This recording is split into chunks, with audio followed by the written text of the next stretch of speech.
voy a silenciar Vale. y nada, daros gracias a todos por estar presentes y entusiasmados con el estudio bíblico. Espero que el cambio de hora no os haya perjudicado. Imagino que a los que estáis, no. A lo mejor alguno entra un poquito más tarde y me tira la oreja, pero bueno.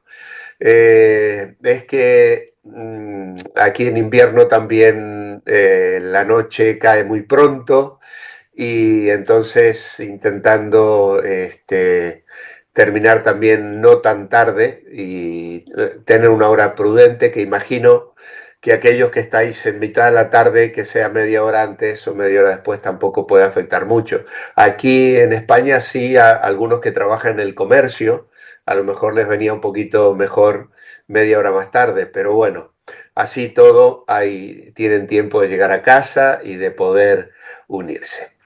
Muy bien, hermanos, vamos a orar al Señor y luego voy a dar algunos detalles porque algunos os habéis incorporado a esta clase sin haber tomado el primer nivel. Entonces quiero dar algunos detalles. Oramos al Señor. Padre, queremos agradecerte por esta oportunidad que nos das de estar juntos una vez más. Gracias, Señor, porque hemos experimentado tu cuidado, tu bendición a lo largo de estos meses. Hemos despedido un año, recibido otro y ya, Señor, voló el primer mes. Qué rápido pasan nuestros días, Señor, como las agujas del tejedor, dice el libro de Job.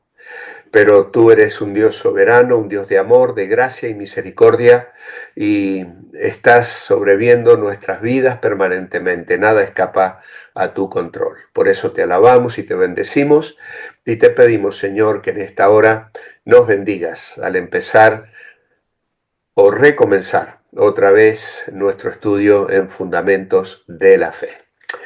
Oramos pidiendo tu guía y dirección, y lo hacemos en el nombre del Señor Jesucristo. Amén. Muy bien. Para los que se han incorporado a este nivel o que a lo mejor están pensando en invitar a alguna otra persona y han dicho, no, ya estamos en el nivel 2 y no has tomado el 1, quiero deciros que son estudios que están separados unos de otros, y esto es una rueda. Hace 3 años y medio atrás comenzamos por primera vez, le llamábamos de otra manera, creciendo en la gracia, y estudiamos todo el nivel 1 y luego seguimos con el nivel 2. Por lo tanto, aunque alguien no haya tomado el nivel 1, puede incorporarse en este segundo nivel y luego hacer toda la vuelta para luego retomar el nivel 1 que pueda haberse perdido.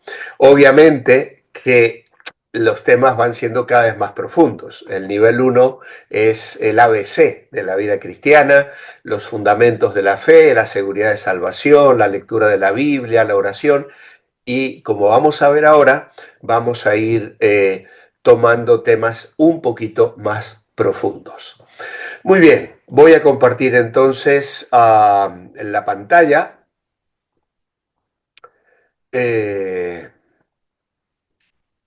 y el sonido también, para que podáis seguir. Vamos a quitar una cosita que tengo aquí que me molesta a mí. Y aquí tenemos entonces la presentación de nuestro manual. Volvemos a encontrarnos con nuestro querido amiguito que le hemos dado en llamar Cristiano, que como vemos comenzó de una manera triste, apagada, pero que ha ido levantando el ánimo a medida que ha ido recibiendo información sobre la nueva vida en Cristo. Este segundo nivel consiste de 15 lecciones. Del nivel 1 eran solo 13. Así que como veis hay 2 lecciones más, y cuando lleguemos casi al final, al paso 14 y 15 con el futuro y más sobre el futuro, tal vez sea necesario agregar una clase más. Ya cuando lleguemos ahí lo decidiremos. Pero como es un tema tan apasionante, un tema tan actual y en el que siempre suele haber mucha inquietud en los hermanos, pues cuando lo dimos en la primera experiencia de Creciendo en la Gracia, fue necesario agregar una clase más. Muy bien, nuestro paso, bueno, número 1, hoy lleva como título Conociendo a Dios. Y aquí le vemos a Dios ilustrado poniendo una mano de cariño sobre el hombro de nuestro amiguito que está en un tiempo devocional, en un tiempo de lectura bíblica y está comenzando a disfrutar de su conocimiento de Dios. En nuestro devocional, en nuestro manual tenemos entonces esta primera declaración. Para que pueda conocer a una persona, se debe pasar el mayor tiempo posible con ella. Solamente de esta manera la conocerá a fondo. Este es un tema muy interesante porque seguramente alguno tiene oído a alguien decir, llevo 10 años trabajando con esa persona y no la conozco en absoluto, ¿no? ¿Y eso por qué? Bueno, porque puedes compartir el trabajo en una empresa y tal, y estar siempre hablando de los temas que conlleva la labor diaria. Pero la persona no abre su corazón, no sabes de qué equipo es, qué le gusta, qué no le gusta, cómo está compuesta su familia, qué le alegra, qué tipo de música escucha. Es decir, muchísimas cosas de su vida, de su manera de pensar, son ajenas a esa relación que puedes mantener con ella. Y esto es un poco lo que no nos pasa con Dios. Dios tiene el corazón abierto a nosotros. Dios quiere que le conozcamos a fondo. ¿eh? Él quiere abrirnos su corazón y nos quiere comunicar cómo Él es. Y esto es lo que se desarrolla en la relación personal con Dios. Pero claro, para pasar tiempo con Dios debemos conocerlo. Debemos, como cuando se conoce un idioma. ¿Quién habla bien un idioma que no sea el con el que nació, con el que se crió? Pues el que lo estudia.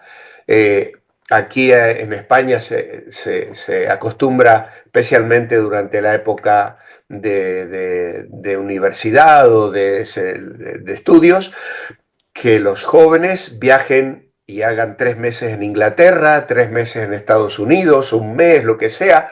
¿Para qué? Para hablar el idioma. Necesitan tiempo. Y esto es también un poquito lo que nos pasa en nuestra relación con Dios. Él es un Dios personal. Dice aquí la Biblia nos enseña que Dios es un Dios personal, el cual se interesa en todas las personas. Veamos de qué forma trata Él con la humanidad.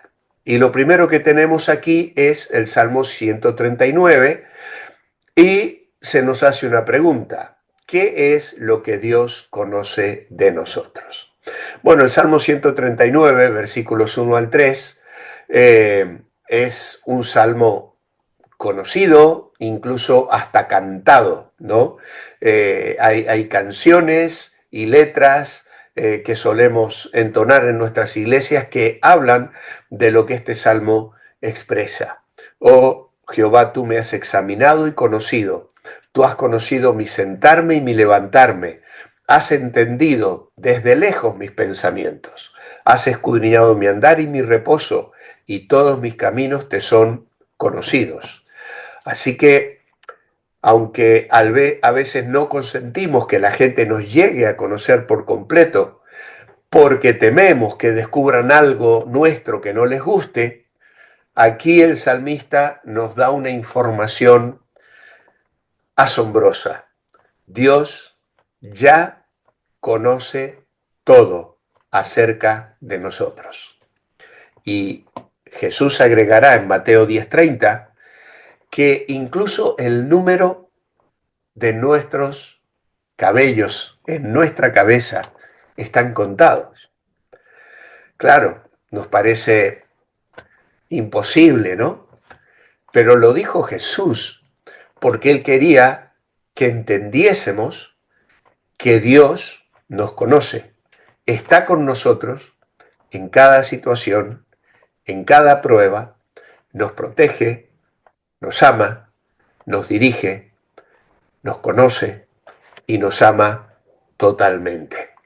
El Dios con quienes nos relacionamos tiene un perfecto conocimiento de nosotros, de todos nuestros actos, los interiores como los exteriores. Todas las cosas están abiertas, patentes en su presencia. Y el salmista habla de esto respecto de sí mismo. Dice, tú me has examinado, me has escrutado. Y eso especialmente en lo que toca al corazón. En Jeremías 17:10, Dios dice, yo Jehová, que escudriño la mente, que pruebo el corazón para dar a cada uno según su camino, según el fruto de sus obras. Nos dice que el corazón de los reyes, dice Proverbios, es inescrutable para los súbditos, sin embargo, no lo es para Dios.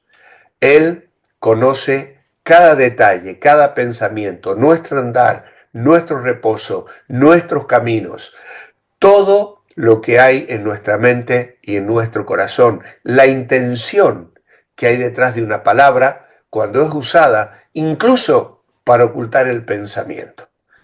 Por eso el Señor en algunas ocasiones habló de la hipocresía, ¿no? Porque podemos expresar cosas con nuestra boca que están escondiendo lo que en realidad hay en nuestro corazón.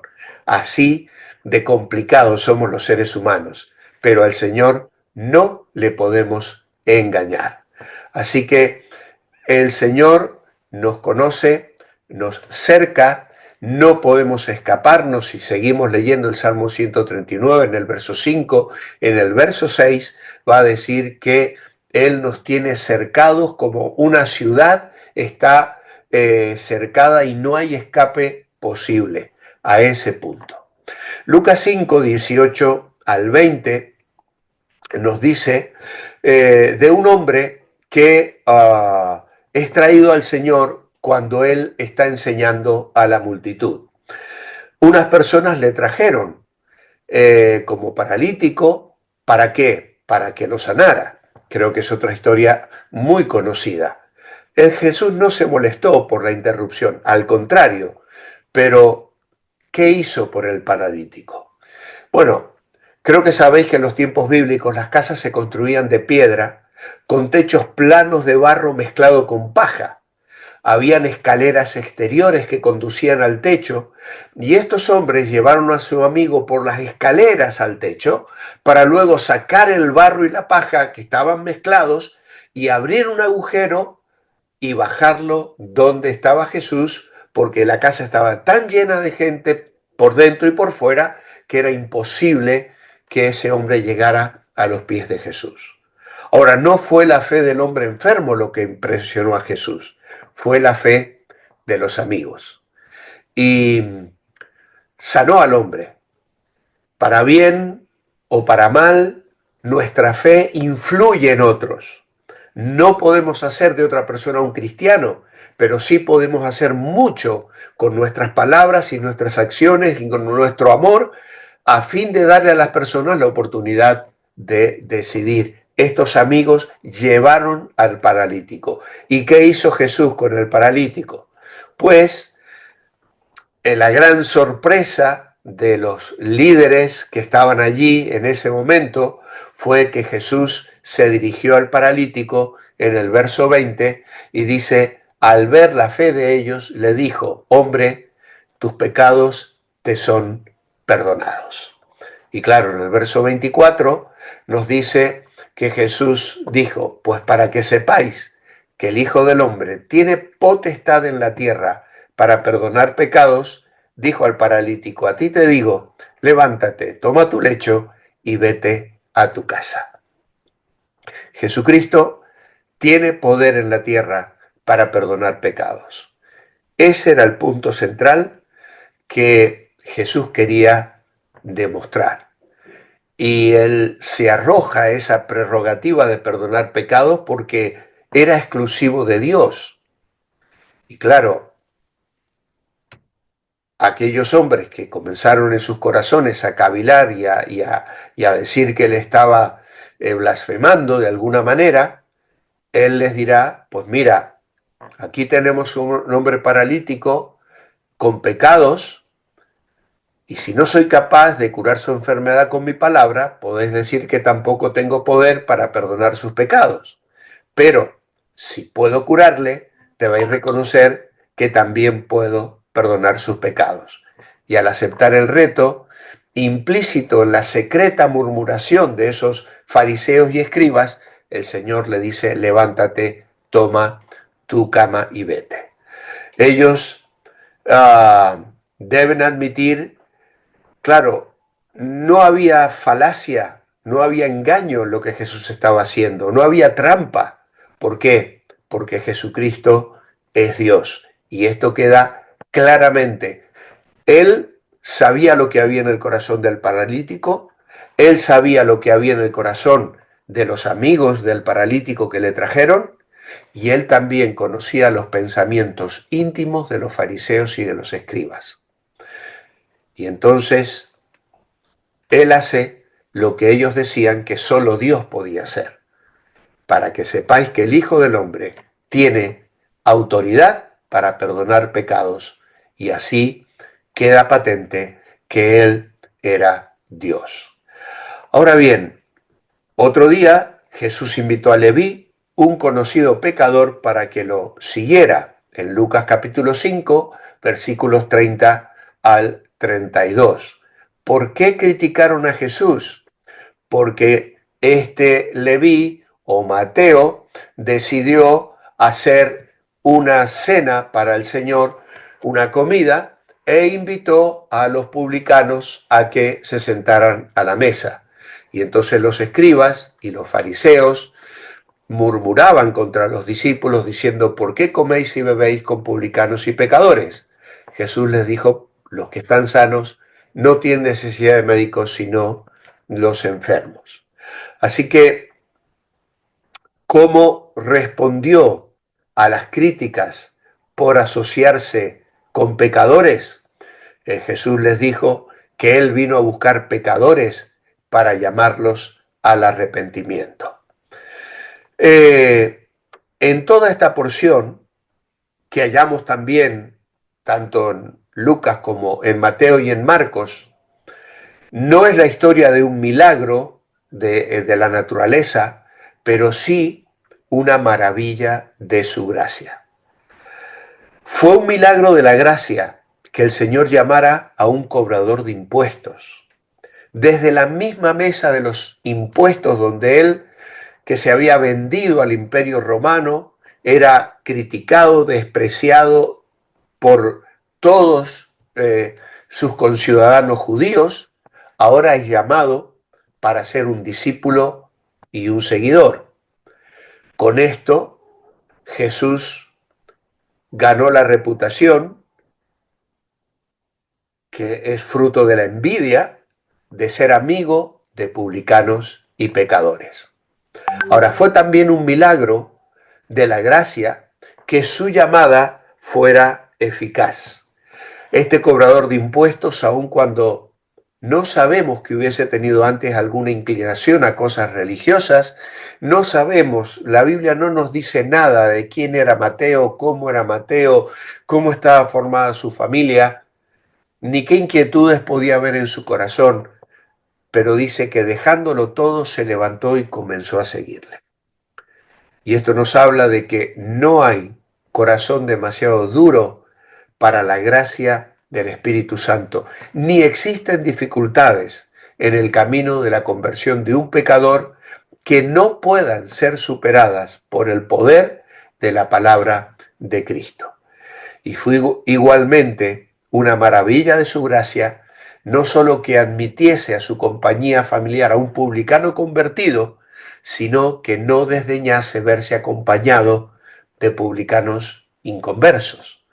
De veras que es una maravilla de la gracia que Cristo viniera como médico y vino a aquellos que estábamos enfermos, es más, muertos en delitos y pecados, dirá Efesios 2.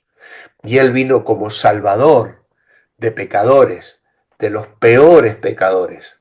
Él vino llamándonos al arrepentimiento y, por supuesto, confirma el mensaje de los ángeles en el capítulo 2 de Lucas, que eran noticias de gran gozo. Podemos relacionarnos con Dios. Dios nos ama, se interesa en cada uno de nosotros, a pesar de nuestra situación, a pesar de nuestro pecado, a través de muchas cosas que puedan estar en nuestra mente y corazón, en nuestro recuerdo, y que incluso a veces el enemigo utiliza para hacernos pensar que Dios no nos ama, que no está interesado en nosotros o que no nos puede perdonar. Hay casos terribles en la Biblia donde la gracia de Dios supera los casos más difíciles. Después de leer estos versículos, ¿cree que Dios tiene un interés personal en usted? Pues allí tenéis que dar una respuesta personal. ¿Por qué? Bueno, mi respuesta es porque soy un pecador que necesito su perdón, necesito su sanidad. Necesitamos que el Señor restaure nuestras vidas. Ahora bien, ¿cómo puedo acercarme a este Dios personal? Juan 5:39 encontramos palabras de Jesús allí, diciendo: escudriñad las Escrituras, porque a vosotros os parece que en ellas tenéis la vida eterna, y ellas son las que dan testimonio de mí. Así que la forma de acercarnos a ese Dios personal es estudiando las Escrituras, profundizando en ellas.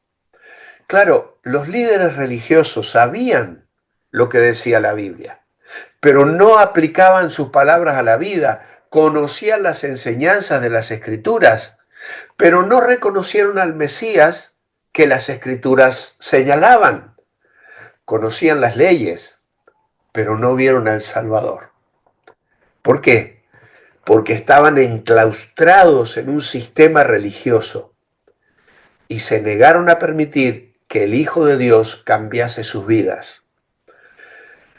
¿Cuántas personas se enredan tanto en la religión que se pierden a Cristo?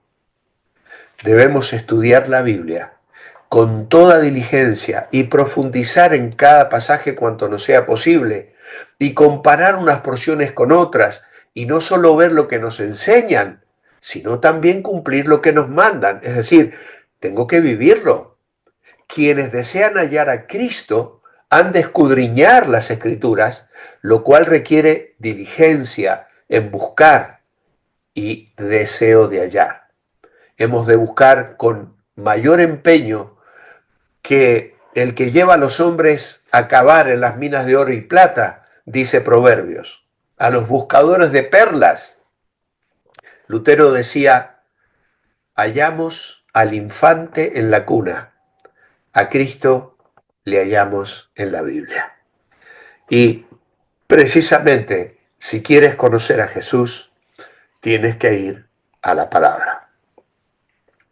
Luego tenemos la cita de Jeremías, capítulo 33, verso 3.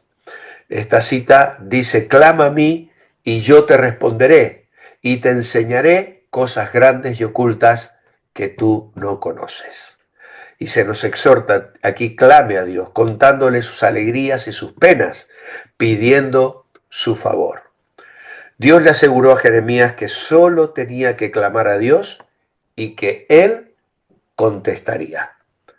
Hay unas cuantas citas que podríamos mencionar, como el Salmo 145, 18, Dice, cercano está Jehová a todos los que le buscan, a todos los que le invocan de veras. Y en Isaías 58:9 dice, invocarás y te oirá el Señor, clamarás y dirá él, heme aquí. Y por supuesto, Mateo 7, verso 7, pedid y se os dará, buscad y hallaréis, llamad y se os abrirá. Dios está listo para contestar nuestras oraciones, pero debemos pedir su ayuda. Con seguridad puede ocuparse de nuestras necesidades sin que se lo pidamos. Cuando lo hacemos, reconociendo que Él es Dios y que no podemos lograr con nuestras fuerzas todo lo que está en su dominio hacer. Cuando pedimos, lo hacemos con humildad y echamos sobre Él nuestra preocupación y nos comprometemos a vivir en obediencia. Conociendo a Dios por lo que Él es, agrega el manual. Dios busca tener siempre una relación de amor con cada persona. La Biblia nos describe cómo los personajes bíblicos conocieron a Dios a través de sus nombres y sus características. ¿Qué nombre se le da a Dios en Génesis 17:1? Vamos a entrar aquí en un tema que a mí me apasiona.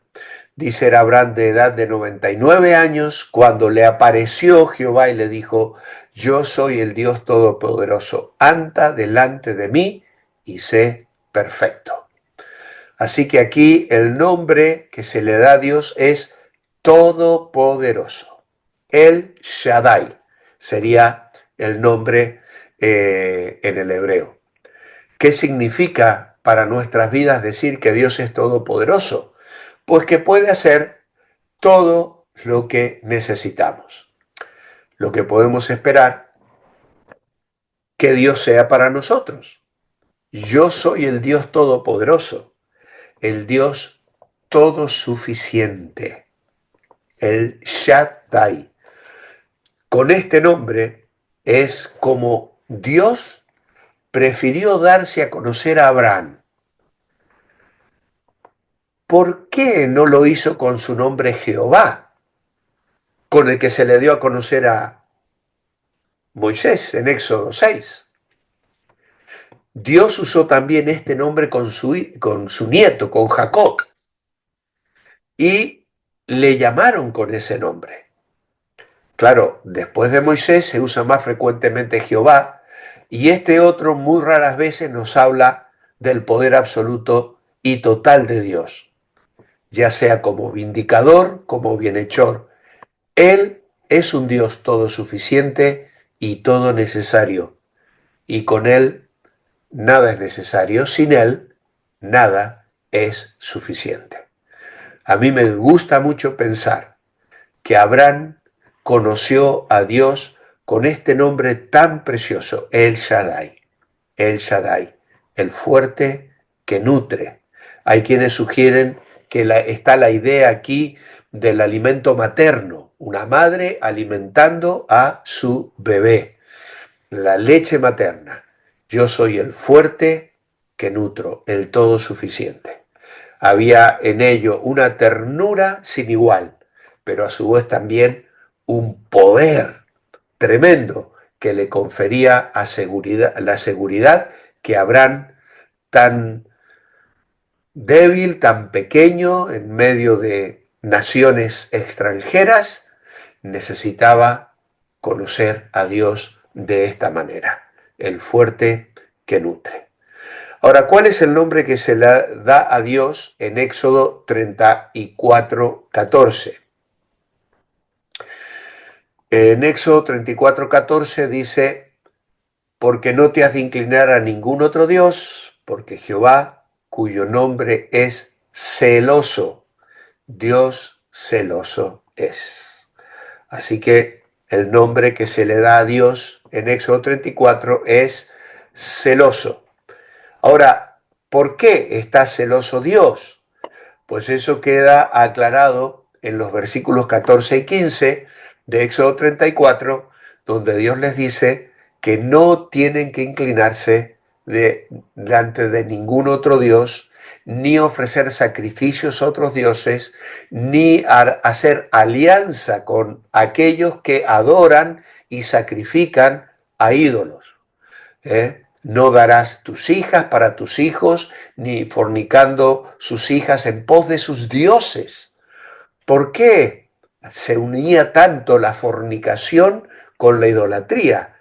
Pues porque a lo largo de la historia las religiones paganas han estado siempre relacionando la fertilidad, el sexo y la corrupción moral extrema. Dios es un Dios celoso y Él rechaza la idolatría de su pueblo. No te has de inclinar a ningún otro Dios, ni dar honores divinos a ninguna otra criatura, ni a ningún otro nombre. ¿Por qué? Porque son pura imaginación. No se puede adorar correctamente a Dios si no se le adora solo a Él. Y para que no se sintieran tentados a adorar a otros dioses, no debían unirse en parentesco ni amistad con los que adoran a esos dioses. Por eso, el creyente es llamado a no hacer alianza con, en este caso el pueblo de Israel, con los idólatras. Más tarde el Nuevo Testamento nos dirá que no debemos unirnos en yugo desigual con los incrédulos. Así que si Dios en su benignidad echaría fuera a los cananeos, ellos, en obligada respuesta al mandamiento, ahora no debían entrar en una relación con esas personas. Y aquí tenemos una definición de idolatría. Idolatría es poner algo o alguien en el lugar que le corresponde a Dios. Esto podría ser la familia, el deporte, el trabajo, los amigos y muchas otras cosas. Por eso hay aquí una tarea personal que yo no puedo hacer por ustedes, ni ustedes pueden hacer por mí. Aquí cada uno de nosotros tenemos que asumir el dar una respuesta, porque a lo mejor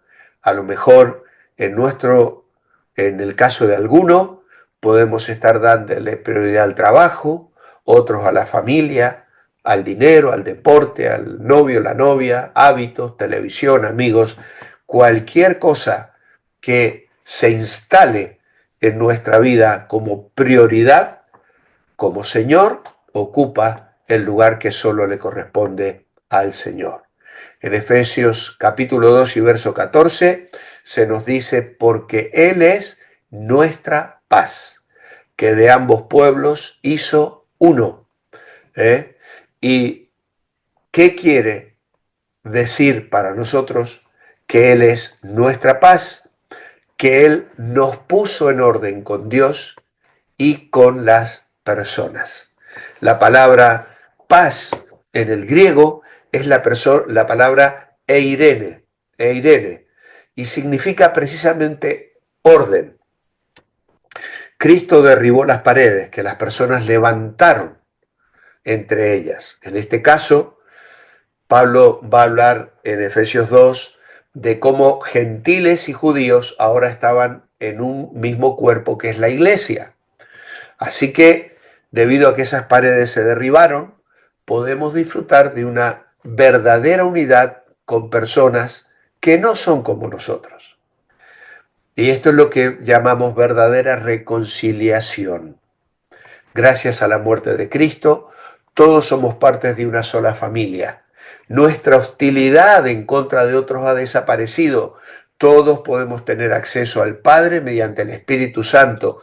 Hemos dejado de ser extraños para Dios, somos parte de un templo santo y con Cristo como piedra principal del ángulo. Hay muchas barreras que pueden separarnos de otros cristianos. Edad, apariencia, inteligencia, inclinación política, nivel económico, raza, incluso perspectivas teológicas. Pero una de las mejores maneras de apagar el amor de Cristo es interesarnos solo por aquellos con los que tenemos afinidad. Cristo ha derribado las barreras y unificado a todos los creyentes en una sola familia. Su cruz debiera ser el centro de nuestra unidad. El Espíritu Santo nos ayuda a mirar más allá de las barreras a la unidad para la que hemos sido llamados a disfrutar.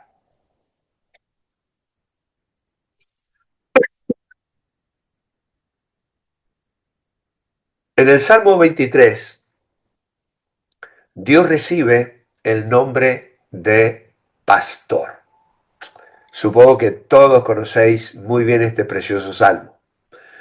El trabajo principal de un pastor de ovejas es cuidar su rebaño. Y aquí hay una pequeña tarea para hacer.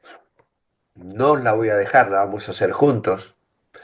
Pero nos dice que saquemos las promesas que se encuentran aquí.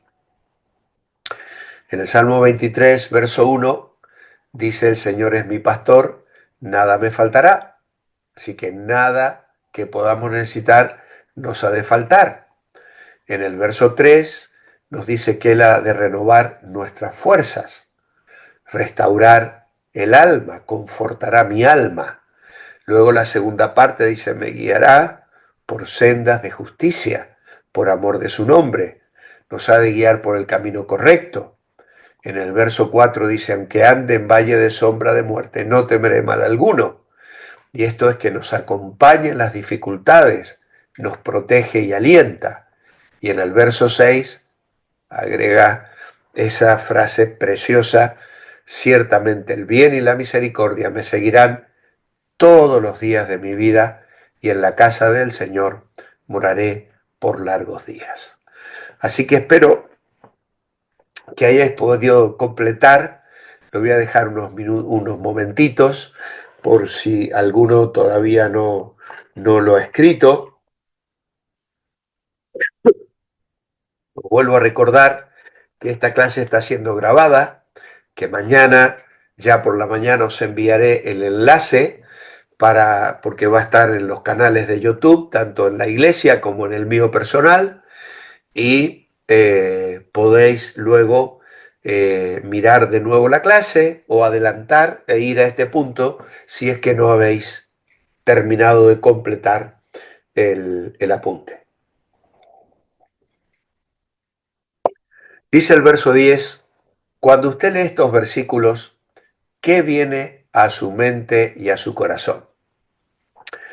Bueno, yo lo he expresado de esta manera: un sentimiento de seguridad, confianza y gozo abundante. Obviamente que el Salmo 23 es el salmo preferido de miles y miles y miles de creyentes alrededor del mundo, ¿no? Y la verdad es que en él encontramos tanto contenido, tanta bendición, tanta guía, tantas promesas del Señor para nuestras vidas. Muy bien. ¿Qué nos dice aquí? Pues lo tenéis allí, así que lo pasaremos rápido. Dios el pastor ofrece consuelo. ¿Acepta ser consolado o prefiere sentir lástima de sí mismo? Tenemos que estar dispuestos a aceptar el consuelo de Dios. El pastor guía por sendas de justicia, es decir, de verdad, no de mentira, no de engaño, no de medias tintas. ¿En qué caminos anda actualmente? Ahí cada uno tenéis que responder. ¿Sientes que Dios se preocupa por usted? Ya hemos visto cómo Dios nos ama, nos conoce, nos da promesas. ¿Cree que usted podría realmente llegar a conocer a este Dios personal? Y finalmente, ¿estaría dispuesto a seguir estudiando la Biblia diariamente para llegar a conocerlo mejor? Bueno, el Salmo 23 es un salmo precioso. Al inicio de esta lección se nos habló de los nombres de Dios. Y yo hace años encontré en uno de estos libros que tengo aquí atrás un pequeño apunte de, ah, sobre la gramática de la Biblia, del hebreo, del griego, etcétera, y encontré un pequeño bosquejo sobre el Salmo 23 que a lo largo de los años me ha sido de muchísima bendición y os lo he puesto aquí. No lo tenéis en el manual y no vais a poder escribirlo todo, pero como he dicho, lo podéis volver a completar y repasarlo. Yo no tengo el tiempo necesario para que vosotros lo podáis copiar, pero aquí tenemos los nombres de Dios en el Salmo 23. En el verso 1a dice, Jehová es mi pastor. Y eso es, en el hebreo, Jehová Raá, que significa pastor. Me defiende, me guía, me cuida. La primera persona que en la Biblia llamó a Dios pastor fue Jacob. No está muy claro, pero Jacob lo dice, el Dios que me ha pastoreado hasta este día. Y el que luego retoma la figura de Dios como pastor y la potencia de una manera extraordinaria es precisamente David. En el Salmo 23, figura que luego utilizará el Señor Jesús para decir, yo soy el buen pastor. Así que qué maravillas, puedo decir Jehová Ra, Jehová es mi pastor. Luego tenemos en el verso 1, la segunda parte, nada me faltará. Y ese nada me faltará es Jehová Jireh, que es proveedor. Y son las palabras que usó Abraham para decirle a su hijo, el Señor se proveerá de cordero, hijo mío, y llamó luego a aquel lugar Jehová Jireh, que significa Jehová proveerá. Porque precisamente cuando él levantó el cuchillo para matar a su hijo, pues Dios le detuvo y al volverse vio que había un cordero trabado en un zarzal y Dios le mandó reemplazar a su hijo por aquel cordero, cosa que no pasaría siglos después en el monte Moría en Jerusalén. Cristo era el Cordero de Dios que moriría por nosotros. Claro, que Él sea mi proveedor habla de un completo contentamiento en Él. Nada me faltará. Nada me faltará de lo que Él me quiere dar, no de lo que a mí se me antoja tener. Ojo, que por ahí hay, especialmente los de la prosperidad, dicen, no, tú tienes que reclamar, pídele a Dios $1.000.000, pide un Ferrari rojo, pide que quieres viajar por el mundo, tienes que ser concreto. Dice el Salmo 63, versículo 3, que mejor me es tu misericordia que la vida, mis labios te alabarán. No hay nada mejor, no hay nada mejor que una relación personal con Dios. ¿Qué más tenemos? En el verso 2, en lugares de delicados pastos me hará descansar.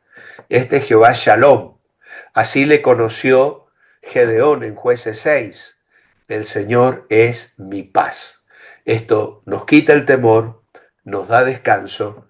Como dijo Jesús, la paz os dejo, mi paz os doy, en Juan 14:27. Luego añade el Salmo 23, confortará mi alma. Eso es Jehová Rofeka o Rofeka, que significa sanador. Y esto es la experiencia del pueblo de Israel en Éxodo 15, cuando han cruzado el Mar Rojo, cuando han encontrado aguas contaminadas y Dios hace un milagro de sanidad. De esa manera podemos encontrar en el Señor el confort para nuestro cuerpo, nuestra alma y nuestro espíritu, porque Él lo puede hacer. Cuando Él quiere, nos puede sanar completamente de lo que Él decida hacer en nuestra vida. El Salmo 41, versos 3 y 4 dice, Jehová te sustentará sobre el lecho del dolor, mullirás su cama en la enfermedad. Y entonces el salmista dice, sana mi alma, ten misericordia de mí. ¿Qué otro nombre encontramos aquí? Me guiará por sendas de justicia. Aquí encontramos Jehová Sidkenu, Usidkenu, justicia nuestra. Justicia nuestra es un nombre precioso que aparece en Jeremías 23:6 y 33:16. Y encontramos en Jesucristo nuestra justificación. Nos justifica y nos guía por sendas rectas. Justificados pues por la fe, tenemos paz para con Dios. Luego también agrega, aunque ande en valle, puse calle, en valle de sombra de muerte no temeré. Y aquí es uno de los nombres que a mí más me gusta, Jehová Sama o Jehová Shammah, que significa está allí, está presente. Es el último versículo del libro del profeta Ezequiel. ¿Y por qué tiene tanto valor este nombre? Porque en el libro de Ezequiel, a causa de los pecados del pueblo de Israel, la gloria del Señor abandonó el templo. Y entonces al final del libro, la gloria regresa al nuevo templo y no hay mayor gloria que poder decir, el Señor está con nosotros. Emmanuel, Dios con nosotros, el Señor está presente.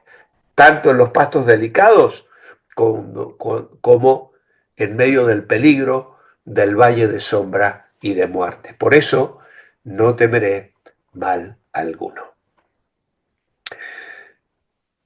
Aderezas mesa delante de mí, en presencia de mis angustiadores. Bueno, aquí es una reflexión, tal vez no es tan directo el nombre de Dios como en los otros párrafos, pero la idea aquí es, el Señor es mi bandera, mi estandarte, cosa que Moisés experimentó en la victoria, creo que contra Amalek, en Éxodo 17. El Señor es mi estandarte. Esa bandera es victoriosa y como estamos del lado de la victoria, me puedo sentar y disfrutar de un banquete. A veces un banquete físico, a veces un banquete espiritual, como el de meditar en la palabra del Señor. Y finalmente, unges mi cabeza con aceite, mi copa está rebosando. Y aquí tenemos al Jehová Kadesh, que santifica. Solo por su obra de amor puedo morar en su presencia. Esto tiene que ver con la santificación. Yo soy Jehová que os santifico. Y Pedro lo recalcará en el capítulo 1 de su primera carta. Sed pues santos, porque Dios es santo. Por lo tanto, hay aquí una santidad posicional, pero también experimental. La posicional depende de lo que Dios hace en mí. La experimental la vivo yo rechazando el pecado, buscando al Señor, viviendo en comunión con Él, andando de una manera íntegra y agradable al Señor.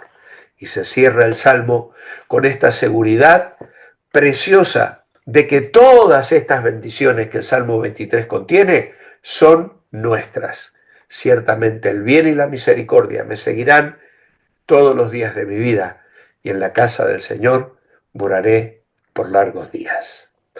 Hermano, hermana, cuando te vayas a dormir esta noche o cuando te levantes mañana, recuerda que hay dos ángeles guardianes que están a los pies de tu cama en cuanto te duermes, pero también cuando te levantas. ¿Y sabes cómo se llaman esos ángeles? El bien y la misericordia. El bien y la misericordia me seguirán todos los días de mi vida. Hoy me han seguido. Y tristemente yo no he sido muy consciente de eso, ¿no? a veces vivo sin meditar esta promesa, esta verdad, esta maravilla. Pero el bien y la misericordia siguen a cada oveja del pastor. Y si eres una oveja del pastor, esta bendición es de todos los que formamos parte de su rebaño. Así que, ¿estarías dispuesto a seguir estudiando la Biblia diariamente para llegar a conocerlo mejor? Obviamente, imagino que sí. Los falsos y verdaderos del comienzo, Dios es un Dios personal. Bueno, lo hemos afirmado, íntimo, cercano, amigo, compañero, que me conoce aún mejor que a mí mismo. ¿Puedo conocer a Dios a través de sus nombres? Claro que sí. Por eso es que me he tomado yo el trabajo hoy de agregar todo este estudio del Salmo 23, que es una delicia para el corazón del que ama al Señor. Para conocer a Dios basta solamente orar y leer la Biblia. Esta es una declaración, pero yo la considero falsa, porque no solamente basta orar y leer la Biblia. Para conocer a Dios hay que vivir a Dios. Y yo no lo conozco solo orando y leyendo la Biblia. Tengo que salir afuera. Tengo que servir a mis semejantes. Tengo que preocuparme por mis amigos. Tengo que dar testimonio de Cristo a los que no le conocen. Tengo que vivir para el Señor llevando fruto como es el fruto del Espíritu en mi vida personal. ¿Qué tareas tenéis para hacer? Las tareas para hacer están ya muy sencillas, como siempre, son tareas personales que demandan una respuesta personal y que tenéis que meditar en ellas. ¿Estás dedicando tiempo para conocer a Dios de una forma más profunda? ¿Estás dispuesto a comprometerte para estudiar en tu vida diaria más profundamente a las cosas de Dios? Este compromiso es muy importante y te llaman allí a poner la fecha de tu compromiso y firmarla delante del Señor. Luego tenemos aquí para meditar los nombres de Dios que aparecen debajo de esta lista durante la semana. Y la verdad es que la idea es que puedas tomar un tiempo cada día de la semana para leer y orar por cada uno de estos nombres. Buen pastor, mi esperanza, mi libertador, mi refugio, mi escudo, mi salvación, fiel y verdadero, juez justo, mediador, nuestra paz, pan de vida, príncipe de paz, redentor mío, padre de misericordias, sumo sacerdote. Así que como veis, tenéis allí una tarea interesante, preciosa también, porque cada uno de estos nombres o de estas declaraciones de lo que Dios es para nosotros es en sí mismo una bendición. Hay textos para memorizar, Juan 5:39, y una lectura sugerida que, como sabéis, es completamente voluntaria. Lo que no es voluntario es que si queréis recibir el certificado al final de este nivel, como siempre, la tarea ¿cuál es?